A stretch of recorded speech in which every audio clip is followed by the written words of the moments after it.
Cada día la vida nos presenta montones de retos y quizás el reto más grande que debemos afrontar es permanecer positivos en un mundo de gente negativa. Marisol Guisado y DJ Proper te presentan Panamá en Positivo. 60 minutos con temas de actualidad, invitados especiales, premios y todo lo bueno y positivo que está pasando en Panamá. Panamá en Positivo inicia ya.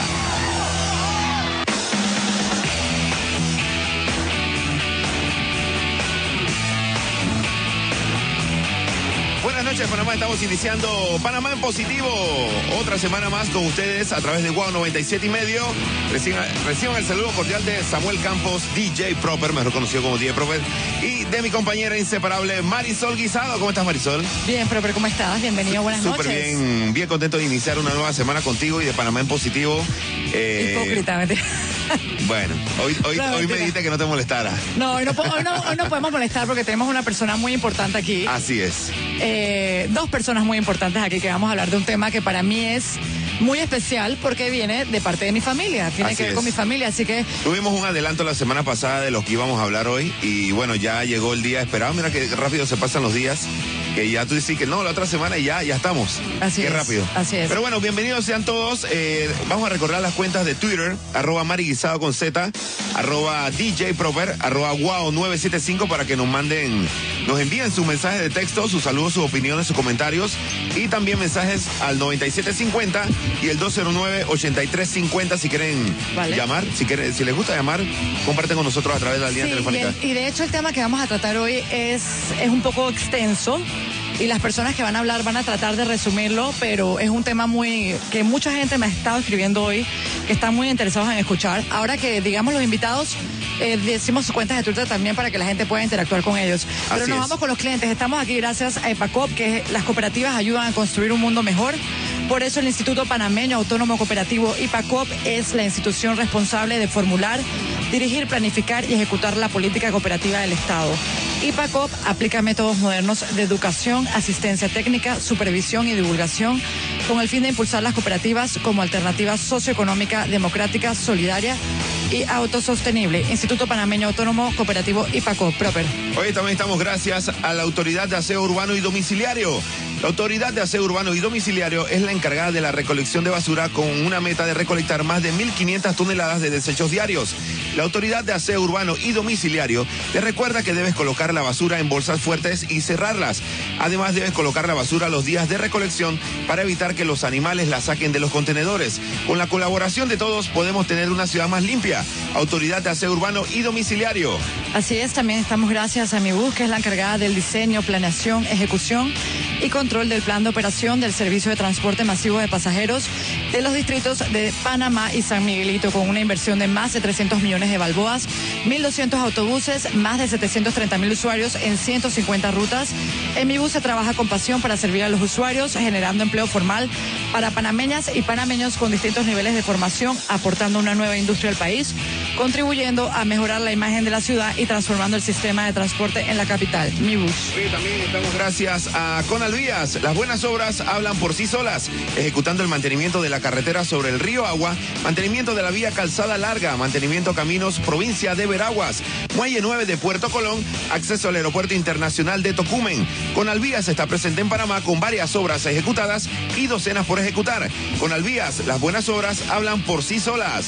También estamos gracias a Power Club, que tiene a Marisol Fit. Oh, todavía no, estamos en eso. Power Club, ya lo saben, diferentes sucursales y tienen tienen todavía el concurso, el del Extreme Makeover. Del Extreme Makeover de Power Club. Sí, que yo voy a participar, por supuesto que yo voy a participar, para que sepan. Así es, vámonos con Forrito. Dale. ¿Qué sopa? Soy tu pasiero Forrito. Al VIH no le importa si eres joven, adulto, blanco, negro o cholo. Si eres hombre, mujer, gay o travesti. Si eres rabiblanco o del gueto, guay. Si eres católico, evangélico o judío. Ni si eres del PRD, panameñista o cambio democrático. Lo que quieres es que tengas relaciones sexuales sin protección y así meterse en tu cuerpo y acabar con tus defensas y que termines con un SIDA. Te doy un dato. Puedes evitarlo con la abstinencia y siendo fiel. Pero si vas a tener relaciones, friend, te paso otro dato. Úsame. Llama a la línea de auxilio de Provicida al 825-25 y recuerda, siempre usa condón. En línea con el presidente. Un canal de comunicación directa entre el presidente Martinelli y el pueblo. Soy Héctor Mosquera, soy de Darién. Yo soy del PRD y no lo critico por las cosas buenas que ha hecho. Sigue haciendo lo bueno y el pueblo lo va a saber apreciar. Yo soy un campesino bien humilde. Lo que más me preocupa es que en el campo se haga más cosas, que el productor crezca y que haya mejor oportunidad para el sector más humilde.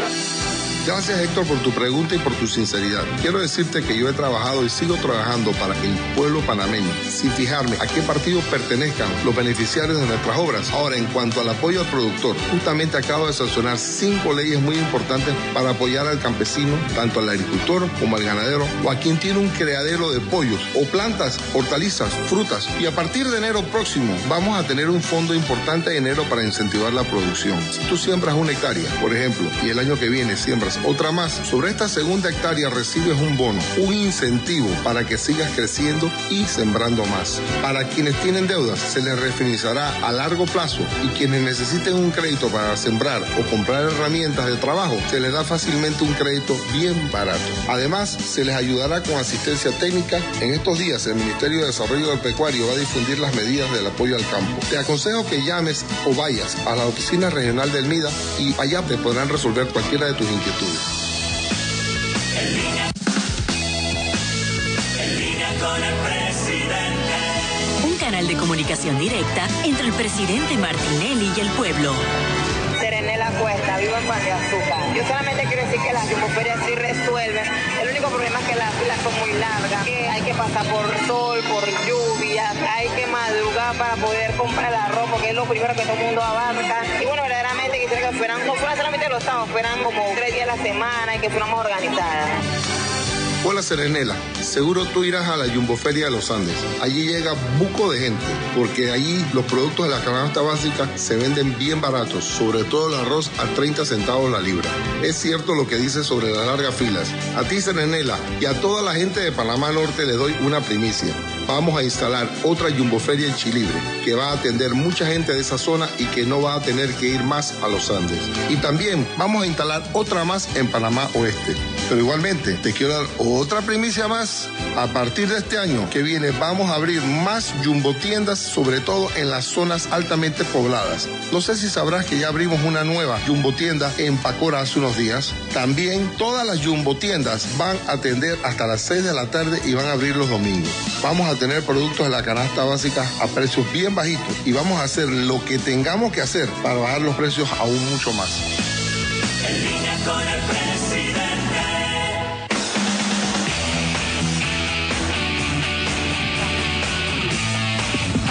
Bueno, vámonos.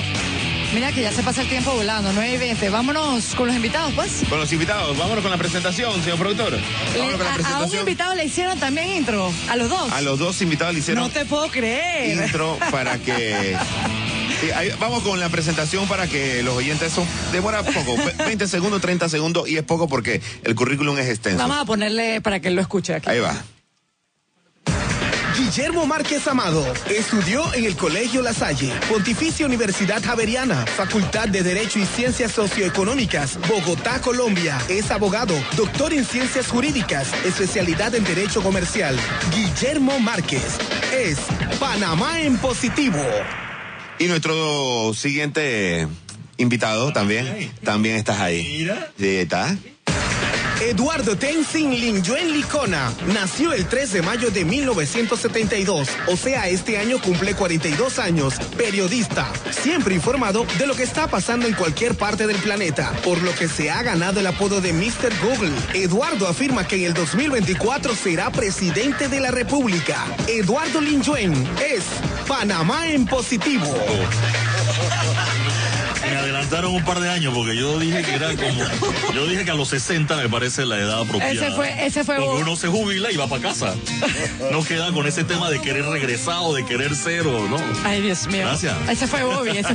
Bienvenidos nuestros invitados por acá en Panamá en Positivo. Buenas noches. Por acá. Gracias, Eduardo, por haber venido. Y gracias, señor Guillermo. La verdad es que es un honor para mí también tenerlo aquí. Muchas gracias. Y mucha historia, ¿no? Vecino también, vecino mío también un tiempo. Vamos a hablar del tema, Proper, ya tú habías escuchado, vamos a hablar acerca del magnicidio. del señor Ramón Cantera. Yo le venía comentando en la introducción antes que las únicas personas, de hecho, que me han hablado de ese tema en Panamá, aparte de mi padre fallecido, que en paz descanse, ha sido Eduardo y el señor Márquez. No mucha gente sabe de este tema, de hecho. Así que vamos a preguntar, pero vamos a dejar que ellos hablen porque es muy extenso. Y entre ellos pueden hacer un coloquio, ¿no? Más o menos de lo que es el tema. Así que, bienvenidos. El micrófono es de ustedes dos. Bienvenidos. Bueno, muchísimas gracias, Eduardo. No sé si comienzo un poquito refiriéndome al ambiente previo a este magnicidio que experimentamos los panameños en aquella época. Yo creo que vale la pena señalar que Ramón Cantera fue una de las personas que más contribuyó a fortalecer lo que entonces se llamaba la Guardia Nacional. Panamá estaba en una época tumultuosa. A partir de 1940, luego de que fuera sacado de la presidencia el doctor Arnulfo Arias en ese año, Panamá entró en una especie como de torbellino. Estaba ocurriendo la Segunda Guerra Mundial y sobre todo ya terminando la Segunda Guerra Mundial o al concluir la Segunda Guerra Mundial, cuando el presidente de la República, Ricardo Adolfo de la Guardia, había extendido su periodo más allá de los 4 años que correspondían al cuatrienio por el cual había sido electo el doctor Arias, y había una especie de intranquilidad en la República, por lo cual se llamó a una constituyente. Esa constituyente se llevó a cabo con unas elecciones muy honestas, ejemplares, dicho sea de paso, que permitió la elección de gente muy bien preparada en términos generales, porque hubo una especie de compromiso y entendimiento nacional para llevar a esa constituyente a gente verdaderamente capacitada, y los partidos políticos pusieron entonces interés en que los mejores representantes suyos y los mayores talentos estuvieran representados en esa constituyente para hacer una buena constitución, como en efecto ocurrió, y esa fue la constitución que tuvimos a partir de 1946. Lamentablemente, con el proceso electoral de 1948, hubo acusaciones de que había habido fraude durante el proceso electoral, y además ese marcado intervencionismo que ya venía ejerciendo José Antonio Ramón Cantera, que para entonces era comandante en jefe de la Guardia Nacional, concluyó en que hubiera también en 1948 intranquilidad muy seria, y en muy poco tiempo se pasó del presidente de la República, que entonces era Domingo Díaz Arosemena, y que sufrió un percance por un síncope cardíaco, a Daniel Chanis, que le pidió la renuncia a Ramón como comandante en jefe de la Guardia Nacional por precisamente esa voluntad intervencionismo. Pero siempre ha habido como conflicto toda la historia entre los militares y, no necesariamente, y los civiles, ¿no? No necesariamente. Okay. Y eso implicó que poco tiempo después hubo una interpretación de la Corte Suprema de Justicia.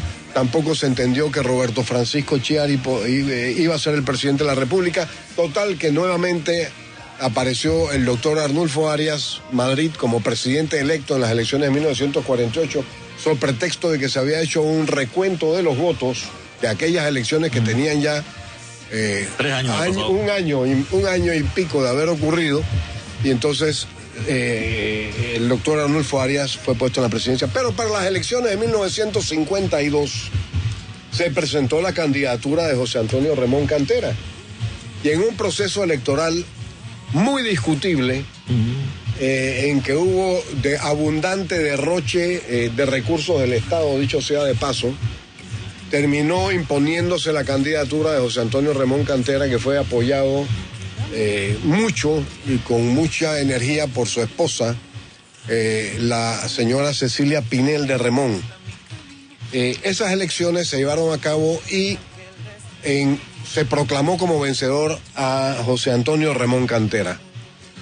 En muy poco tiempo, José Antonio Ramón Cantera acometió el principal de los problemas de la República, que databa desde 1903, y fue el planteamiento o replanteamiento más bien de una negociación con los Estados Unidos para revisar el tratado que se había firmado a principios de siglo. Así es, desde ese entonces ya se estaba buscando.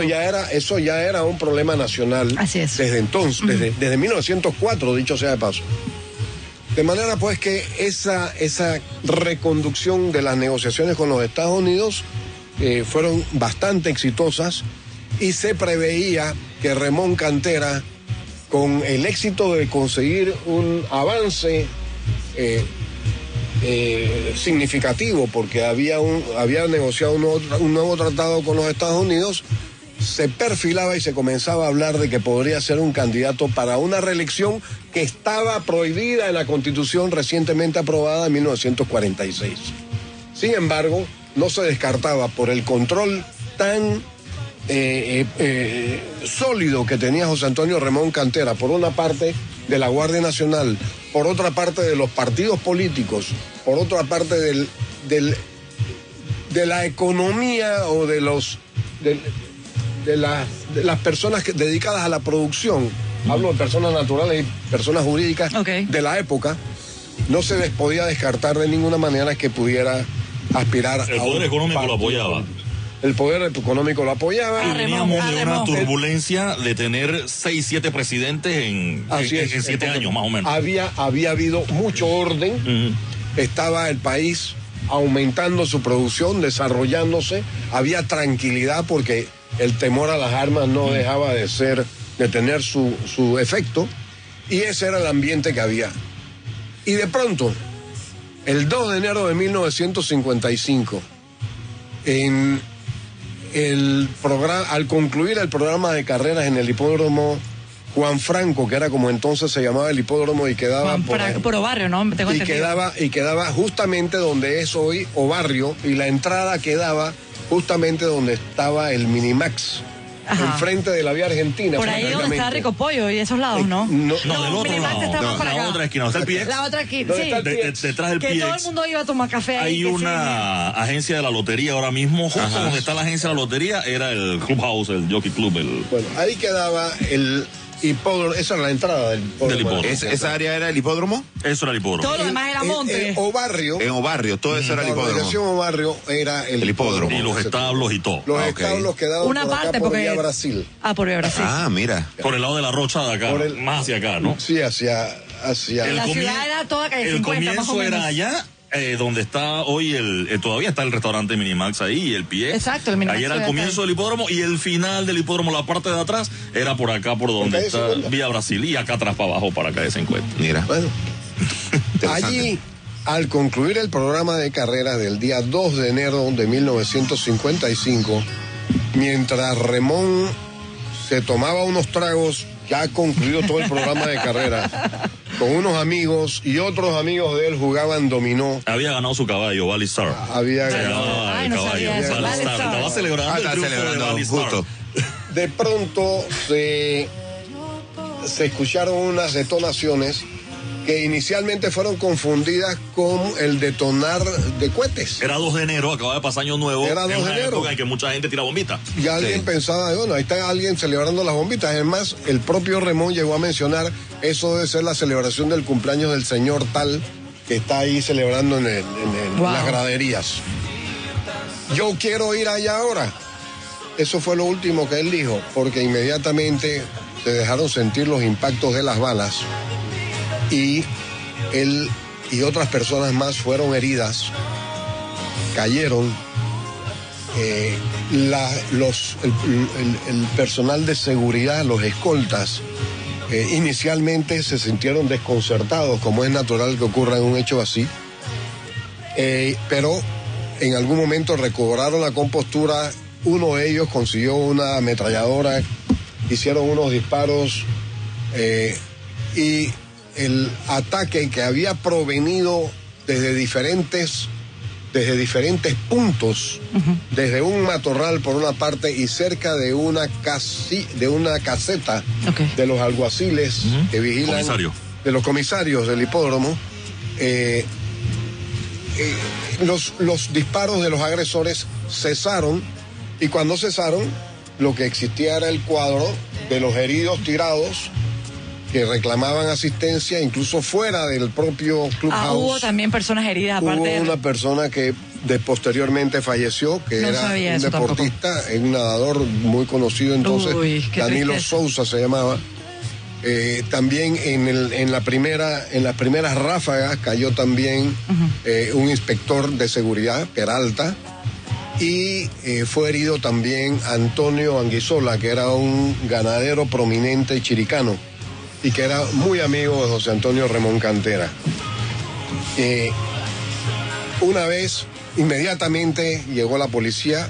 Curiosamente, uno de los primeros oficiales en llegar fue el tercer comandante de la Policía Nacional, que se llamaba Timoteo Meléndez.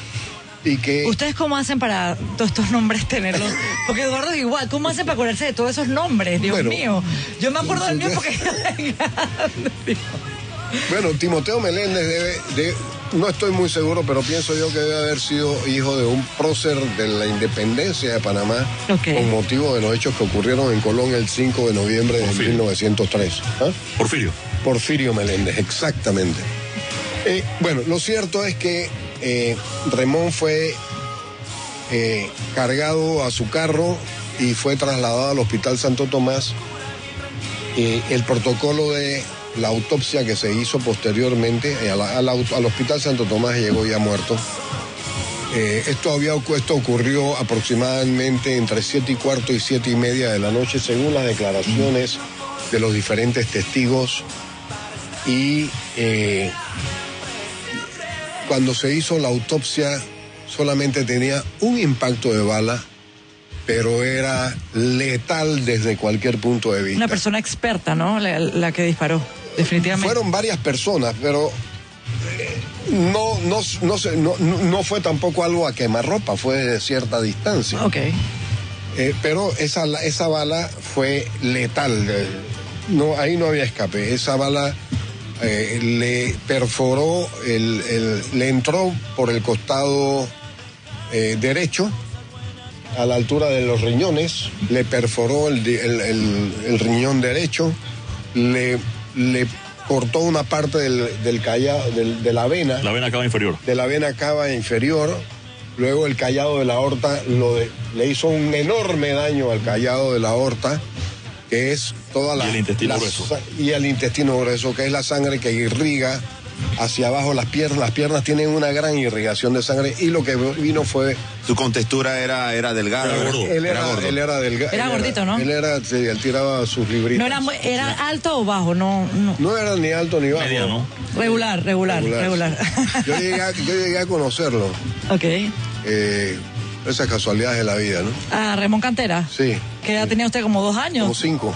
Ajo. Tenía como 5 años. Y yo Cuentan que vivía... iba a la Asamblea Nacional de Diputados, que quedaba en esa época en el edificio que hoy tiene el INAC. Exacto. El INAC. Donde está el INAC frente a la casa de Juan Carlos Navarro. Ay. No. En las bóvedas.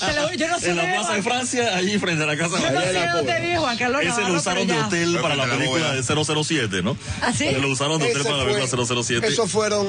Y se quitaba los zapatos y andaba en media por la asamblea. Esas son las de las leyendas que hay alrededor de... Esos fueron los hechos del crimen. Así es. Los hechos escuetos de la narración del crimen. ¿Qué ocurre entonces? Muerto Remón, naturalmente, y con una constitución como la que teníamos entonces y aún tenemos, tenía que ser llamado a ejercer la presidencia de la República el primer vicepresidente. El primer vicepresidente era una persona muy amiga de José Antonio Remón Cantera, que además era el presidente de un partido que se llamaba el Partido Revolucionario Auténtico, y era el ingeniero José Ramón Guisado, una persona, un profesional muy valioso, muy acaudalado también, muy dedicado al trabajo, y que había fundado una empresa de ingeniería que había visto bien recompensados sus esfuerzos. Así es. Y inmediatamente se iniciaron las investigaciones, se invitó a que viniera a Panamá un detective muy renombrado entonces, latinoamericano. De nombre Israel Castellanos, de nacionalidad cubana. Wow. Y el señor vino a Panamá. Era el Grissom. ¿El qué? De esa época. O sea, Grissom, el de CSI, ese era el Grissom. Nunca he visto CSI. De esa época. Pero para los que ven CSI, ese era como decía el Grissom. Es que lo he visto, pero no me acuerdo. O sea, no, para mencionarlo y tratar de poner el lenguaje para que la gente lo entienda. Sencillo, ese era el Grissom de esa época. Por otro lado, Por otro lado, la magnitud del hecho que conmovió a toda la población panameña puso en movimiento inmediato y con mucha energía a las autoridades investigativas. El presidente la policía, entonces se llamaba la policía secreta, era lo que después fue el Departamento Nacional de Investigaciones y hoy sería la Dirección de Investigaciones Judiciales. Okay. La DIJ. La DIJ. Ese departamento que estaba, por cierto, dirigido por otra persona muy, muy allegada a José Antonio Remón Cantera, que se llamaba Jorge Luis Alfaro, inició con todo entusiasmo, con todo interés y con toda dedicación las investigaciones en torno a la muerte de José Antonio Remón Cantera. En muy poco tiempo, esta parte es muy interesante, porque en poco tiempo se comenzaron a encontrar personas que tenían relación con el crimen. En poco tiempo del hecho, en ¿no? muy poco tiempo. Esto fue el 2 de enero. Okay. El 4 de enero ya había gente fue detenido, por ejemplo, Irving Martin Lipstein, un norteamericano que había venido a Panamá y que incurrió en una serie de contradicciones. Además se le hizo lo que se llama la prueba de parafina, para detectar con ella si había disparado armas recientemente, y salió positiva. Y sin embargo, cuando se le hicieron las primeras preguntas, él dijo que él tenía tiempo que no disparaba armas, a pesar de que tenía una experiencia como soldado durante la Segunda Guerra Mundial. Dijo que había venido a Panamá de paso, yendo hacia México. De La Guaira. Venía de La Guaira. Venía de La Guaira, Venezuela, de paso, porque iba a coger un vuelo teóricamente al día siguiente de la muerte de Remón, vuelo que no alcanzó a coger porque además se congelaron, todo el tráfico aéreo se suspendió en la República de Panamá, se cerraron los aeropuertos, como quien dice, para ver para que no se escapara qué era lo que estaba pasando. Él llegó cerca de las 6 de la tarde, dice que cogió un bus y que había dado algunas vueltas por la ciudad de Panamá y que se fue a la zona. Estuvo en la zona, creo que el aeropuerto de hecho se usaba el de Albrook o ya era Tocumen. Creo que se usaba el de Albrook. Y entonces estuvo en la zona, y de hecho el testimonio del rabino de la zona es lo que se constituye quizás en una de sus más fuertes coartadas, de que había estado en la zona a la hora del tiroteo, que fue a las 7 de la noche, pero lo cerca de las 7 de la noche. La prueba técnica de parafina, del guantalete de parafina, como se denomina, salió positivo. Y no solamente en cuanto a que las manos tenían restos de nitrato, que es lo que, sino que un jacket que tenía y una camisa que tenía estaban también impregnadas de nitrato, lo que implicaba que había hecho uso de armas de fuego recientemente. Y él, cuando se le preguntó primero si él había hecho uso de armas de fuego, él dijo que no, que él tenía tiempo que no hacía uso de armas de fuego. Y le dijeron, entonces, ¿cómo usted explica que la prueba que hemos hecho de parafina de sus manos y de su ropa haya salido positiva? Claro. Entonces trató de explicarlo dio unos argumentos baladíes, realmente superficiales, diciendo que a lo mejor lo había cogido en el ferry. Que había estado trabajando con carbón. Al que había subido, y que a lo mejor al apoyarse en el ferry. Pero total, eran no tenía lógica. Eran argumentos muy, muy pobres, muy endebles, ¿no? Estos fueron los que estamos hablando, son la gente que más de repente se le... Fue como el principal sospechoso. Vamos a ver. De los que más este fue uno de los primeros en quienes convergieron hechos técnicamente. O sea, la gente lo acusó de que él fue, porque... No, porque... Ahí hubo la investigación. Ahí en la investigación simultáneamente se dio el hecho de que el licenciado Rubén Oscar Miró dijo que era él quien había matado a José Antonio Remón Cantera, y curiosamente 2 o 3 días más tarde dijo que él lo había matado porque José Ramón Guisado, presidente ya en funciones de la República, porque era el vicepresidente y que había encargado de la presidencia, lo había contratado para hacerlo, o le había ordenado hacerlo, había sido el autor intelectual. Lo que le daba un móvil, ciertamente muerto Remón, Guisado iba a ser el presidente de la República y era un móvil que tenía algo de lógica. Se esbozaron muchas tesis en ese momento de por qué mataban a Remón. De hecho, uno de los primeros detenidos fue el doctor Arnulfo Arias Madrid, estaba en ese momento allá en Boquete. Recordemos que a Arnulfo le habían dado un golpe en el año 51, Remón y la Guardia Nacional habían avalado ese golpe de Estado, se lo dieron ellos, eso ya es un tema de discusión. De hecho, hay una anécdota curiosa de esa, porque cuando llegan a buscar a Arnulfo para arrestarlo, le dicen que mataron a Remón y él dijo algo como que no lo habían matado ya, o hasta el fin lo mataron, o sea, más o menos una falta. Eso es leyenda, eso no es un hecho confirmado. Había muchas cosas, muchas tesis al respecto, ¿no? Se comenzaron los panameñistas no se llevaban con los remonistas. O sea, era como un PRD, era la oposición en ese momento. Comenzaron a surgir muchas explicaciones acerca de lo que podría haber motivado. Yo voy a mencionar algunas. Se dijo que podía haber motivaciones nacionalistas, que había propósitos políticos detrás de todo esto. De hecho, las primeras investigaciones de la Guardia Nacional, perdón, de la secreta, fueron dirigidas en contra de los opositores.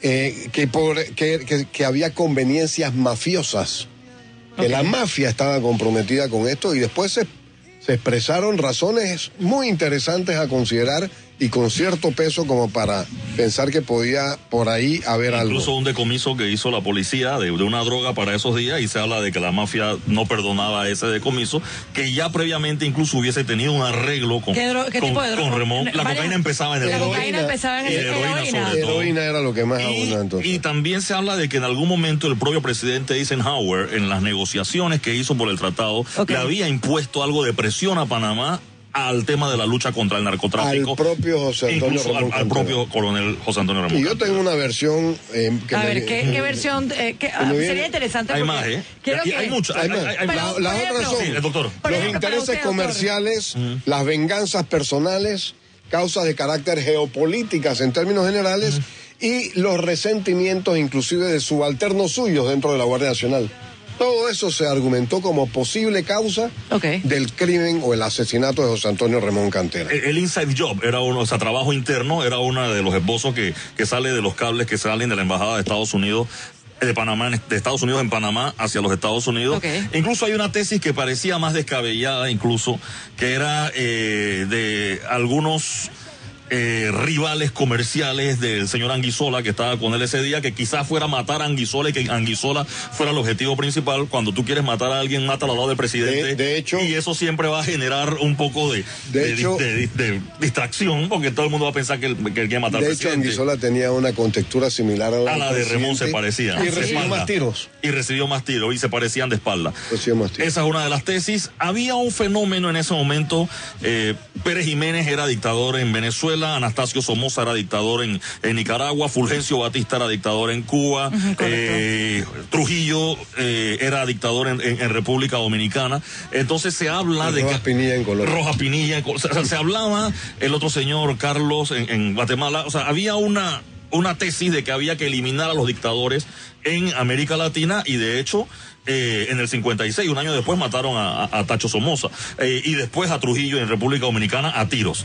Los otros tuvieron otras salidas más tranquilas. También era una época donde había mucha dictadura, ¿no? En ese entonces. Incluso se hablaba... Que ahora está volviendo, de hecho. Se hablaba de un conflicto... La izquierda está un poco de un conflicto, pero son democráticamente electos. Se hablaba de un conflicto que todavía existe, limítrofe entre Nicaragua y Costa Rica, por el tema del río San Juan, que todavía existe.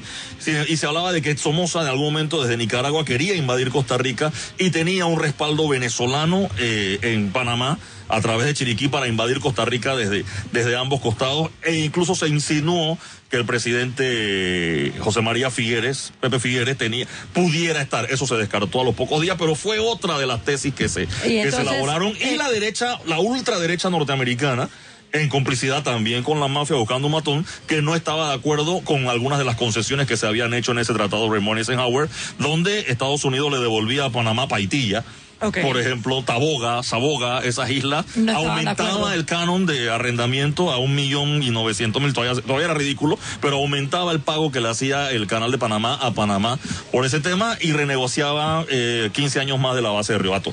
O sea, más o menos uno de esos temas se hablaba de que había sectores en Estados Unidos que no estarían de acuerdo con ese tema. Entonces, en particular. Esto es interesante. Ahora, ¿cómo entra?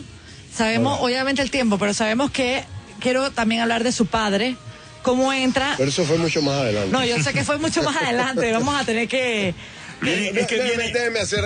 para hacer introducción, Mari, a lo que tú quieres ir. Para hacer introducción... No, me va a regañar. Mari, no, vamos a hacer introducción a lo que tú quieres. Cuando viene esta... voy a juzgar ya y voy a decir la patraña. Pero cuando Miró inculpa a Guisado, se hace de inmediato un juicio en la Asamblea Nacional de Diputados.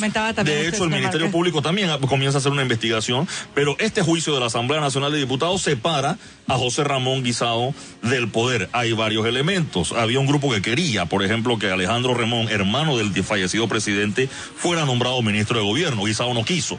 Entonces se habla de que parte de la componenda era esa. Remón tenía mucho poder en la Asamblea, controló eso y manipuló eso de alguna forma para que se diera esta separación como parte de esas... Bueno, hay muchas tesis de por qué culpar a Guisado, ¿no? Y viene el juicio a Guisado. Hay un par de cositas importantes aquí que me parece que hay que subrayar. Por favor. El 12 de enero es la confesión de Rubén Miró. El 16 de febrero, perdón, ese mismo día... José Ramón Guisado propone presentar un escrito, y lo presentó, solicitando su separación del ejercicio de la presidencia para que se hicieran las investigaciones sin ninguna imputación de que él estuviera interviniendo en nada. Es lo correcto, ¿no? Es lo correcto. Era lo correcto. Era decente eso en ese momento. Sin embargo, la decisión de la Asamblea es la de que no se puede acoger esa solicitud de Guisado, pero se ordena su separación como presidente y se ordena que sea detenido para que se lleve a cabo la investigación. ¿Y eso se podía en ese momento? Bueno, la Asamblea tenía el poder. El doctor Carlos Iván Zúñiga, por cierto, que era diputado en aquel momento, sostuvo brillantemente que eso no era posible hacerlo en aquel momento, de acuerdo con la Constitución de la República. Hay un libro de él del 80 que se llama Un alegato para la historia, ¿no? Así es. Pues más o menos interesante leerlo y recordarlo. Fíjese qué interesante. A ver.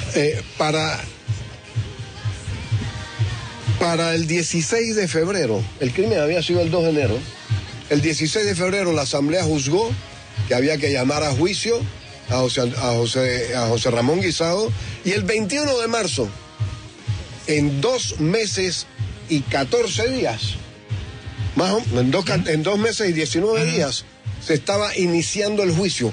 ¿Qué juicio en la República de Panamá a lo largo de toda la historia ha comenzado tan pronto? Ninguno. Eso que naturalmente llevó a la opinión nacional, eventualmente al convencimiento de que lo que había en juego no era encontrar la verdad ni encontrar los culpables, sino sacar del poder a José Ramón Guisado en un año preelectoral, porque las elecciones eran en mayo de 1956, para que entonces el partido de él perdiera fuerza, la Coalición Patriótica Nacional, que era una alianza de partidos en el que el de José Ramón Guisado era uno de los partidos, quedara excluido y solamente la Coalición Patriótica Nacional fuera la que terminara controlando el poder público. Una pregunta, y queda José Ramón Guisado queda acusado con una sola declaración, con una sola investigación, porque se tejió toda una tesis. Se dijo lo siguiente: Rubén Miró dijo: yo maté a Ramón porque así me lo pidió José Ramón Guisado, y el intermediario para esto fue Rodolfo de San Malo, y Rodolfo de San Malo vino a mí y yo conseguí además a 3 cadetes de una escuela militar guatemalteca, para que trajeran unas ametralladoras, un par de armas con los cuales hicimos el atentado. Schmeisser, ¿cómo es la ametralladora? No me acuerdo. De fabricación alemana, De fabricación alemana, sí. Y además se contrató a Federico Hyams para que hiciera las veces de conductor y llevara a todo este equipo al hipódromo Juan Franco, como se llamaba entonces, para hacer el atentado. Todo eso se tejió. Y en su torpeza, la Asamblea Nacional dispuso juzgar primero al autor intelectual y dejar para después, ¿por qué? Porque es que en realidad eso no era lo importante. Lo importante era sacar del poder a José Ramón Guisado. Lo político. Como política y para dejarlo afuera de la posibilidad de participar en el proceso electoral que se avecinaba, en realidad que ya estaba encima. Así es. Y entonces dejar para después el juzgamiento de los otros presuntos imputados. ¿Qué ocurrió a la postre? Que cuando se llevó a cabo el juicio de José Ramón Guisado, la Asamblea lo encontró culpable con algunos... ¿Cuántas personas eran la misma cantidad de...? No, eran mucho menos. Había 41 a 8. 41 a 8. Eran 53 diputados. Ok. De los 53, 45 votaron en contra de Guisado. 45-8 fue. Y fue 45. Quiero esos nombres, quiero eso. Bueno, yo los tengo aquí. Ahí está a favor de José Ramón Guisado votaron... Solo 8. Juan B. Arias, Tomás Arias, Aquilino Boyd, Simeón Conte, Antonio Delgado, Francisco José Linares, Plinio Varela y Carlos Iván Zúñiga. Ahí sí me lo están tuiteando, que Varela fue uno de los que tuiteó... Esos fueron los que votaron a favor de la inocencia de José Ramón Guisado y que entendían que todo era una especie de componenda. De componente, sí. No quiero decir con esto que entre los 45 restantes todos sencillamente estuvieran confabulados con malicia y con dolo y con mala voluntad. Cada uno votó puede que haya habido varios de ellos que efectivamente sintieran que eso era lo que había ocurrido, lo que se estaba diciendo. Pero lo cierto es que esto fue lo que pasó. Y cuando 2 años más tarde se hizo el juicio... cuando él salió, Eduardo... Cuando él salió ya, que lo habían acusado, enseguida fue preso. O sea, enseguida se lo llevaron preso. Se lo llevaron preso desde el primer momento que la Asamblea dijo que lo sacaron del poder. ¿A dónde lo llevaron preso en ese momento? ¿Dónde estaba él? En la cárcel Modelo, si no me equivoco. En la cárcel Modelo, que ya no existe hoy en día. Y le asignaron especialmente como custodio al oficial, se llama José María Pinilla, que después fue presidente de la República en el golpe de Estado del 68. Y que era una persona muy caballerosa. Son las referencias que he escuchado de él. Pero bueno, lo cierto es que José Ramón Guisado se mantuvo preso, fue condenado, estuvo detenido, lo condenaron a 10 años de prisión, pero como había atenuantes porque no tenía antecedentes judiciales, etcétera, de acuerdo con la ley, la sentencia terminaba siendo en 6 años y 8 meses. Creo que en algún momento, no sé si de inmediato o después, estuvo en la casa. En la Cresta. Domiciliario. No, después de eso, ¿no? Tuvo el domiciliario. ¿Cuántos años estuvo en la Modelo? En la casa, estuvo hasta 1956, hasta 57. Él cumplió la condena que le había. No. Parte de la condena. Pero es que ahí es donde tiene que explicar la parte. Es que entonces viene el juicio. Entonces viene el juicio que había que hacer a Rubén Miró, a Federico Hyams, a los 3 cadetes de Guatemala que presuntamente habían traído las armas, y a Rodolfo de Saint-Malo. Y cuando el jurado de conciencia escucha los argumentos, la defensa y los planteamientos que se hacen en esa audiencia, llega a la conclusión de que ellos no son culpables, de que ellos no podían ser culpables. Y entonces la pregunta lógica que se cae y que tiene que comenzar a pesar en la conciencia de la República entera es ¿cómo? Si se ha dicho que Rubén Miró era el homicida material y que había sido contratado por Rodolfo de Saint-Malo, que a su vez había sido instruido por José Ramón Guisado, ¿cómo es que ellos son inocentes y José Ramón Guisado es culpable? Y ahí lo suelta. ¿Cómo puedo? Y entonces, claro.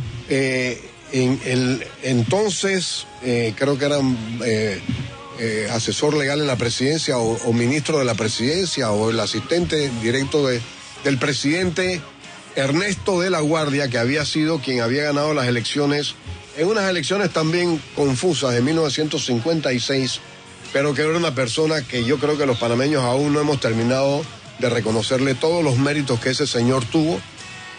Dispuso que en honor a la justicia debía revisarse el caso de Remón.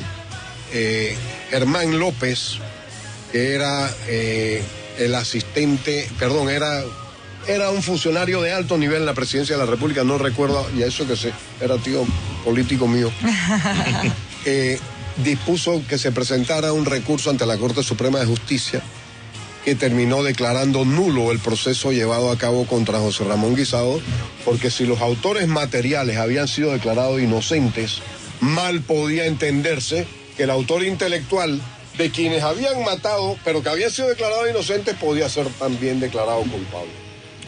¿Cómo entró? ¿Qué ibas a decir, Eduardo? No, hay varios episodios allí interesantes, porque el caso Miró, cuando Miró confiesa, no sé cómo le dicen los abogados, confesión de parte, relevo de prueba, hay quienes dicen que parte de esa confesión termina entorpeciendo el resto de toda la investigación, porque como ya tenían a un culpable, ya comienzan a dejar de afinar los otros detalles de lo que tenían. Entonces, Miró juega, porque Miró era un tipo polémico, o sea, no, era un abogado de la localidad, pero no era un abogado cualquiera, era abogado de debate, de discurso, tú sabes, del tema de la gente en los programas de radio, de estos abogados de complot y abogados que tiene salsa, ¿no? De eso hay varios abogados. No voy a hacer ninguna comparación con ninguno de la actualidad, pero hay varios abogados así con esa cuestión. Entonces, Miró incluso, hay un episodio que lo relatan mucho de cómo el arma que no aparece, esa ametralladora Schmeisser, que él dice que la tira en un lugar y se lleva a toda la policía y a los investigadores, y en vez de decir dónde está el arma cuando todo el mundo la está buscando, él está en el episodio y que frío, no, caliente, y que de dónde estaba. Entonces, no, es que eso no fue serio, o sea, eso fue... dijo que la había tirado en la bahía de Panamá. Y dijo que la había tirado en la bahía. Pero posteriormente el arma apareció. Entonces, en ese episodio de que sí, le decía a los que estaban buscando la presunta arma posteriormente apareció. Frío, caliente, y que no era. Hubo otros peritajes que se hicieron, por ejemplo, en el caso de Hyams, el mecánico, y también en este caso conductor, donde testigos lo ubicaban específicamente. Ahí viene la parte de los CSI famosos, ¿no? A Hyams lo ubicaban donde estaba el Citibank al frente de la lotería, ahí en el área del casco viejo de la ciudad. Y entonces hicieron el recorrido en carro desde el Citibank hasta el hipódromo en ese momento con cronómetro, y el tiempo no daba. O sea que si Miró llegó cuando ya estaban los disparos en su momento, etcétera, y eso descartaba un poco o probaba o representaba parte de la inocencia de Miró. La familia Guisado, de hecho, contrata a un abogado en los Estados Unidos, Hugo Pérez se llama, para que el Departamento de Estado, que después se rehusó a intervenir de alguna forma, certificara estas otras sospechas que habían relacionadas con el tema del narcotráfico, porque culpar a la mafia estadounidense de inmediato era un argumento para liberar a Guisado, para, tú sabes, sacar a Guisado de la ecuación, ¿no? ¿Cómo llegó? Si Eduardo me está diciendo que contrataron a alguien en los Estados Unidos. En los Estados Unidos, acá en Panamá fue otra. Acuérdate que hubo dos juicios. Es que hubo dos procesos distintos. El juicio de la Asamblea y el juicio de penal, el de Miró. En el caso de mi papá, que fue vocero de José Ramón Guisado, en el primer juicio, es decir, él hacía las veces de intervenir en el juicio como si fuera José Ramón Guisado. En tanto que el doctor... Abogado también, ¿no? Por supuesto. En tanto que el doctor Felipe Juan Escobar fue el defensor de José Ramón Guisado en la audiencia que se llevó a cabo en la Asamblea Nacional. Posteriormente, mi papá también fue abogado de Rodolfo de Saint-Malo en el juicio que se llevó a cabo con jurados de conciencia. Y ¿eran amigos? ¿José Ramón Guisado y su padre eran amigos anteriormente o lo conoció o lo contrató porque le dijeron que era bueno? Esa es una buena pregunta. Mi papá tenía antecedentes de haber sido un muy buen penalista. Entonces fue obviamente el currículum. Y el vocero, hay una figura en el derecho, aquí el magistrado lo puede explicar, que es que el imputado puede escoger a un vocero para que lo represente. Entonces que haga las veces de la persona. No necesariamente tiene que ser abogado, pero usualmente son abogados, y bueno, él no estaba presente, él no pudo estar presente en eso. ¿Quién? José Ramón Guisado estuvo presente, pero no hablaba. Estuvo presente que al final, cuando concluyó cuando le leyeron la sentencia, en un arranque de rabia, en un arranque como de ira, dijo: esto es una gran infamia, carajo. Pero lo dijo salido del alma. Cuando lo acusaron, obviamente. De tal manera que no quiero que de ninguna manera suene peyorativa. No se preocupe. Lo dijo como lo dijo textualmente. Lo dijo como le salió del alma, como un panameño que en unas condiciones semejantes se siente ante la patraña. Profundamente. Es que cualquier persona que sea inocente. Y revisando todo. Para mí lo dijo fino. Hoy en día hubieran dicho. Cualquier otra cosa. Incluso revisando hoy día, 50 años después, 57 años después, las actas del juicio. O sea, no estoy hablando del juicio penal, sino del juicio en la asamblea. Incluso con eso, el argumento para la historia que hablaba del doctor Carlos Iván Zúñiga Guardia, que fue uno de los diputados en ese momento que votó en contra, te da...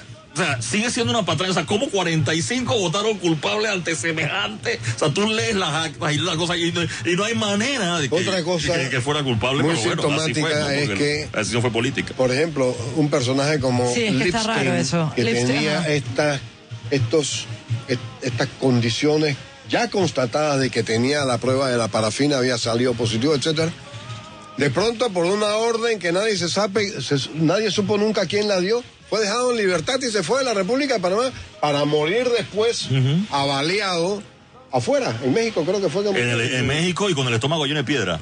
Ay. Profesor de educación física. Entonces ese es el otro episodio que le decía al doctor Márquez acá, y alrededor de son las muertes de Remón. Detrás y alrededor de las muertes de toda la gente que murió después. Pero al final, ¿quién fue? Al final quedó inconcluso. Fue inconcluso. ¿Quién fue el acusado? ¿Quién fue el culpable? Sigue inconcluso, ¿verdad? Nunca se ha y la gente está diciendo aquí que se parece a JFK, o sea...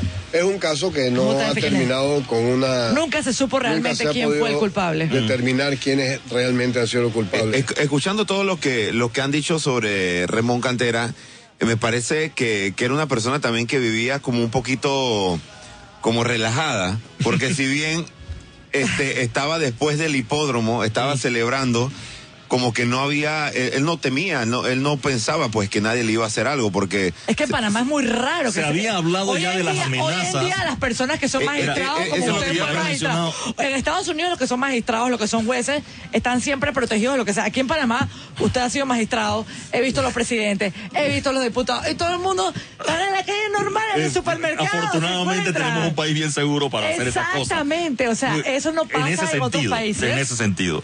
Pero no, hubo... episodios interesantes en ese caso, como tú bien lo mencionas, Proper, de que sí, que estaba en el hipódromo, se habla de la personalidad de él. Como te dije hace un rato, que en la asamblea se quitaba los zapatos y andaba en media caminando por la asamblea. O sea, esos temas de leyendas alrededor de la personalidad. Son personas que nacen muy de vez en cuando. De Remón. Yo quisiera decir que el propio... tuvo el poder antes de ser presidente y siendo presidente. Era auténtico, era un hombre de pueblo, era un hombre campechano. Él sí era un tipo bastante campechano. El propio Remón, sin embargo, después de la firma del tratado, después de la negociación del tratado, pero antes de la firma, porque el tratado se vino a firmar después de su muerte, inclusive. A pesar que se mantuvo su nombre, pero sí. Yo tengo esta información y es que él le comentó a su esposa que no podían viajar más juntos, porque él temía por su vida, porque la mafia... Y esas fueron sus palabras. Rewind, perdón. ¿Quién no podía viajar junto con quién? Él y su esposa en el mismo avión. José, ¿cómo? José Cantera José le dijo Antonio a la esposa de él que no viajara con él más, que porque no debían viajar más juntos. Porque él tenía... porque él temía por su vida, porque como él había tenido el compromiso con Eisenhower de parar el tráfico de drogas en Panamá, él temía que la mafia le fuera a hacer un daño. Lo fuera a matar. Ahora, por el tiempo que pasa... Eso se lo llegó a decir él a su esposa, a su y su esposa se lo dijo a su hermana mayor, que es por boca de quien yo me enteré. El jefe de la seguridad de Pérez Jiménez en Venezuela, por ejemplo, ya le había advertido a Pérez Jiménez y redobla su seguridad para esos días también, desde ese momento, de la posibilidad o de los planes, las conspiraciones de asesinar tanto a Pérez Jiménez como a Somoza, como a Remón, como a todos los dictadores que había en ese momento. Pues Remón no era necesariamente, entraba en la categoría de dictador porque había sido electo democráticamente. Que eso es muy importante decirlo, que la gente sepa que fue electo democráticamente. Siempre habrá la discusión. Remón Cantera habrá la discusión de no fue electo. Vamos. Esa hora Remón Cantera no fue electo democráticamente, pero sí figuró como electo democráticamente. Fueron unas elecciones fraudulentas. Yo fui magistrado del Tribunal Electoral y no voy a entender unas elecciones como esas como transparentes, no. Y los enemigos políticos, Remón era anticomunista. Total, o sea, que estaba... y el tema de que los comunistas en ese momento, recordemos que la palabra comunista hoy en día no significa lo que significaba en 1955, o sea, ser comunista ibas preso, simplemente por... Depende del lugar donde estuvieras. Decirlo, ¿no? Fíjate que tanto es así, Rusia tenía el conflicto con Rusia y Estados Unidos. Tanto es así que el complot, por ejemplo, que se menciona en algún momento, Thelma King, que era diputada en ese momento ya, o no sé, pero era dirigente. La dirigente Thelma King estaba en el Clubhouse antes de la balacera. Inmediatamente antes del inicio de la balacera estaba conversando con José Antonio Remón Cantera y decidió irse al baño. Estaba con una amiga. Se dirigió al baño y mientras ella entraba al baño comenzó la balacera. Eso se colige de las declaraciones que contan en el expediente. Está en la declaración. Entonces se habla, o se insinuó, que ella lo marcó. O sea, eso es un tema que se habla en el término de los sicarios. O sea, una persona marca el objetivo. Para quienes vieran, ella estaba hablando con él, se va al baño y qué coincidencia que comienza la balacera cuando ella no está. Como ella era comunista, o bueno, se la había acusado, se la había señalado, se la había apuntado, que era comunista, se hablaba de que ella hubiera podido ser parte del plot en contra de él, porque para el lado de los comunistas. Entre las miles versiones que se mencionaron aquella vez. Vamos a tener que seguir después porque ya el tiempo se fue, pero yo quiero que, por ejemplo, vamos a dejar que el doctor sea el último, Eduardo. Sí, no, quiero que me digas ahorita. Yo estoy gozando. No deja hablar, ¿no? No, es que el tema está bien interesante y hay muchas personas en Twitter que están agradeciendo el programa de hoy que está lleno de historia. Está lleno de historia y todavía a ustedes les falta contar cantidad de cosas. Ahora, Eduardo, yo creo que tú me digas en pocos minutos cuál es tu impresión acerca de ese caso y para que la gente te escuche, por lo menos lo básico, y vamos a dejar que el doctor entonces también dé su impresión. ¿Quién tú crees? No te puedo preguntar, ¿quién tú crees que sea el asesino? O sea, porque ustedes decían, ahí usted tuiteó de que vamos a descubrir el asesino de Remón Cantera. No, yo dije que iba a traer hechos. Los crímenes. Así que de repente cada uno tiene su... Yo creo que el episodio es interesante. A ver, muchos magnicidios sin resolver en el mundo. Hay quienes dicen que no pudo ser una conspiración panameña. Yo no sé si es subestimando a los panameños porque dicen que fue tan perfecto el crimen o entra en la categoría de crimen perfecto. Yo creo que hay otros episodios alrededor, como le comentaba al doctor Márquez antes de entrar, que son las muertes después de Remón. O sea, Rubén Oscar Miró muere en la carretera a Pacora de unos disparos en la cabeza por un año nuevo también. Casi que para la misma fecha que fue el homicidio, enero, ese episodio 31 de diciembre, 1 de enero. Ahí estaría lo de Muerto Rijos, porque era una dictadura, dicen que Muerto Rijos también lo mataron. Pudiera hacer un pase de factura o lo que sea, quien haya tocado. Recordemos que la dictadura tenía un año y tanto de estar ahí. Pero ese es otro tema. Irving Martin Lipsey muere de esta forma, con el estómago lleno de piedras en México, baleado de una forma que no muere la gente decente. Se habla de que Miró probablemente se había casado antes de haberse casado con Cecilia Pinel. Y la exmujer lo mató. Y no, ella vino a reclamar su pensión de viuda a la que tenía derecho, hubiera tenido que ser vígamo, la mexicana. Cuidado, los hombres que hablan por locas. A Panamá. Y la señora... Pero eso sí ya raya en la locura. Hay una especulación allí del tema de por qué. Más que... Pero la señora muere de cayéndose o tirándose o no se sabe el episodio caso completo. De una señora que... La mexicana muere. La mexicana que era del 9º piso del Hotel Panamá. La primera esposa de Ramón. No se sabe si era la primera esposa o no. Ahí hay una especulación de que si había sido... Porque una de las cosas que ella reclamaba era una pensión de viuda, pero si no estaba casada con él, ¿cómo podía reclamar semejante cosa? Pero bueno, es uno de los episodios que hay en ese tema. ¿Tú quién crees que sea el asesino? Se habla de que, como te digo, uno de los investigadores en el caso muere de una forma extraña donde el carro pierde los frenos en Campana y entonces hay como 5 o 6 muertes alrededor de la de Remón extrañas, que tampoco tienen explicación o no se han terminado de resolver, lo que te demuestra lo más grande todavía que era la conspiración, ¿no? Ok, a ver. Entonces eso yo creo que es parte de lo que sería interesante. Tú no tienes una persona que tú creas que es tu teoría, pues. La de la mafia me gusta más. La de la mafia. Es la que me gusta más, pero no. Estás viendo mucho CSI, no podemos decir mucho que es la que es, ¿no? ¿Tú crees que la mafia es lo más, o sea, lo más dentro de las 5, 6 o 7 teorías, o sea, yo descarto el tema de los panameñistas, descarto el tema de que fuera para el señor Anguissola, descarto el tema del inside job. Para mí, la de la mafia me parece que es como la más cercana, la más creíble de todas. A ver, usted dígame, doctor Márquez. Hay algunas obras además que se han escrito. No desde el punto de vista estrictamente histórico, sino como novelas históricas, digamos, pero que se aproximan casi que exactamente a los hechos que ocurrieron en torno a la muerte de José Antonio Remón Cantera. Yo creo que Panamá, la República, nuestro país tiene una especie de compromiso en cuanto a tratar de investigar y aclarar este crimen como debe tratarse de un tema histórico trascendente para la República. No lo sabe. Casi no se conoce. Y con el tiempo, por supuesto, que se van aún perdiendo más. En la escuela a mí no me lo dieron. Pregúntale a su hija Claudia, porque las esclavas no me dieron eso.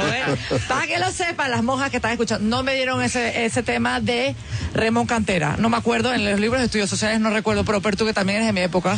Que ya había colores. Yo creo que, y si lo hicieron, vagamente recuerdo algo. Yo no lo recuerdo. Y quizás las personas aquí en Panamá recuerdan o utilizan más lo de Remón Cantera por el hipódromo, no por la historia o por lo que se dio el magnicidio. No recuerdo que me lo hayan dado a la escuela. Fue precisamente por su afición a la hípica que al nuevo hipódromo que ya se estaba comenzando a hacer. Se le bautizó con ese nombre. Entonces, doctor, ¿usted qué cree? ¿Cuál es su teoría? ¿Cuál es la más acertada para usted? Mire, yo en estricto apego a la objetividad, yo no me atrevo a dar una opinión mientras no tenga más elementos de juicio. Claro, por eso mi invitación es más bien a que tratemos de investigar más. Hay cosas que son muy extrañas. Hay que abrir de nuevo este caso. Pero yo no sé si abrirlo, hay cosas interesantes. Fíjese que en los Estados Unidos... no comentamos que usted... Fíjese que usted tiene aquí, que no me comentamos, usted tiene aquí la copia del expediente de la Fiscalía, del primer tomo. Sí, porque son ¿Cuántos tomos son? 5. 5. Así que eso es algo interesante que hay que leerlo. Una cosa que es muy interesante es que en los Estados Unidos, que de acuerdo con cuyas leyes, luego de cierto tiempo ellos levantan las censuras a los documentos públicos que conservan en sus archivos, hay documentos sobre este caso que todavía están sujetos a esa censura. Bueno, así que usted no tiene entonces algo que tenemos que seguir después. Objetivamente dice que no. Objetivamente apego. Es que objetivamente hay que decir que no. Lo que pasa es que Eduardo ve mucho CSI, por eso es que le gusta ¿Tú quieres que sea la mafia? La mafia. No, no es que yo quiera. O sea, yo pienso, igual que el doctor Márquez, que el país le debe más a Remón, no solo en el tema de aclararlo, sino también de divulgarlo, como tú bien lo dijiste. O sea, este ha sido un episodio olvidado cuando es para hacer novela. Y hay muchos más alrededor de la historia que también han sido y con lo que acabas de decirme, que las muertes extrañas alrededor de todo lo que se alrededor, todo lo que pasó antes de Remón. Hay una historia de Remón sobre el tema de la avenida. Hay un montón de cosas que son interesantes. Eduardo está con ganas y la seguimos. Yo estoy oyendo al doctor Márquez aquí. Pero ahora, ustedes tienen que, como usted me decía afuera, Marisol, la gente joven tiene que participar de la política, tiene que participar. Ustedes como gente joven de la edad media todavía. Porque la edad media es el medioevo. Mediana. Yo no sé si eso es mediana edad. No sé si eso viene con veneno. Lo quisiste decir bien y lo dijiste. Y se me fue. Ustedes deben incitar entonces a la gente joven a ustedes a contar estas historias para que se vuelvan a abrir y para que la gente pueda opinar, ¿no? O sea, si ustedes no lo hacen, ¿quién lo va a hacer? Tú estás en los medios de comunicación, tú tienes el poder. Aquí hoy. Hay montones de cosas. Hay montones de cosas. Usted también ha tenido la oportunidad de estar en los medios. No hablen tanto de las peleas que hablan y hablemos más de estos temas, de las peleas esas. Y aquí me está regalando. Tenemos que hablar de los clientes y tenemos que seguir. Así que vamos a despedirnos entonces. Vamos a despedirnos y bueno, se ha quedado inconcluso. ¿Quiere decir algo ya para retirarnos? Nada más que muchas gracias por esta oportunidad y que ojalá que se haya abierto la curiosidad de la gente para que investiguemos más cosas de nuestra historia. Así es. Y bueno, pero estamos... Eduardo, ¿quieres decir algo? Inconcluso. Tu despedida. Él dijo la mafia, ya sabemos que es la mafia. Vamos para despedirnos, que pensé que quería decir algo.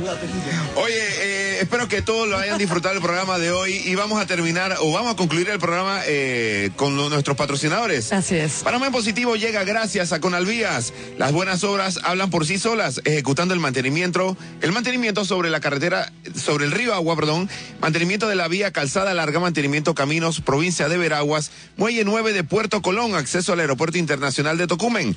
Conalvías está presente en Panamá con varias obras ejecutadas y docenas por ejecutar. Conalvías, las buenas obras hablan por sí solas. También estamos gracias a Mi Bus, que es la encargada del diseño, planeación, ejecución y control del plan de operación del servicio de transporte masivo de pasajeros del Distrito de Panamá y San Miguelito. Gracias, mister. Saludos. Gracias. Y estamos también con una inversión de más de 300 millones de balboas, 1.200 autobuses, más de 730.000 usuarios en 150 rutas. En Mi Bus se trabaja con pasión para servir a los usuarios, generando empleo formal para panameños y panameñas con distintos niveles de formación, aportando una nueva industria al país, contribuyendo a mejorar la imagen de la ciudad y transformando el sistema de transporte en la capital. Mi Bus. También estamos gracias a la Autoridad de Aseo Urbano y Domiciliario, que es la encargada de la recolección de basura con una meta de recolectar más de 1.500 toneladas de desechos diarios. La Autoridad de Aseo Urbano y Domiciliario te recuerda que debes colocar la basura en bolsas fuertes y cerrarlas. Además, debes sacar la basura los días de recolección para evitar que los animales la saquen de los contenedores. Con la colaboración de todos podemos tener una ciudad más limpia. Autoridad de Aseo Urbano y Domiciliario. También Panamá en Positivo llega gracias a IPACOP. Las cooperativas ayudan a construir un mundo mejor.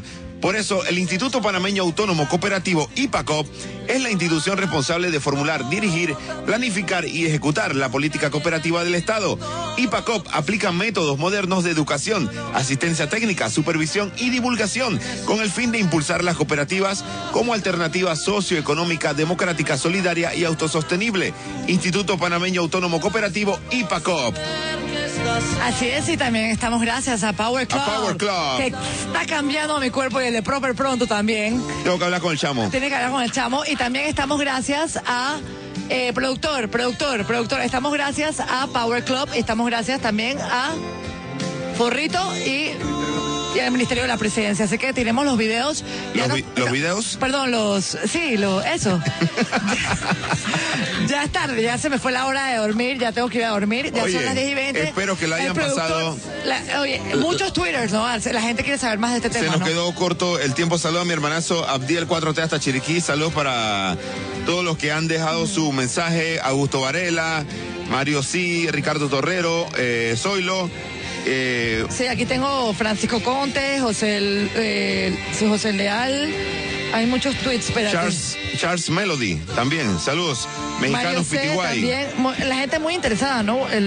Hablan también del presidente Chari y los felicito por la iniciativa y gracias por los aportes. Definitivamente que es un tema que se tiene que seguir discutiendo, Proper, y vamos a tener que seguirlo. Así que muchísimas gracias, Proper, por siempre estar aquí conmigo. Así es, será hasta el próximo jueves. Jueves, si Dios quiere, así es. Pásenla bien, saludos, chao, bye.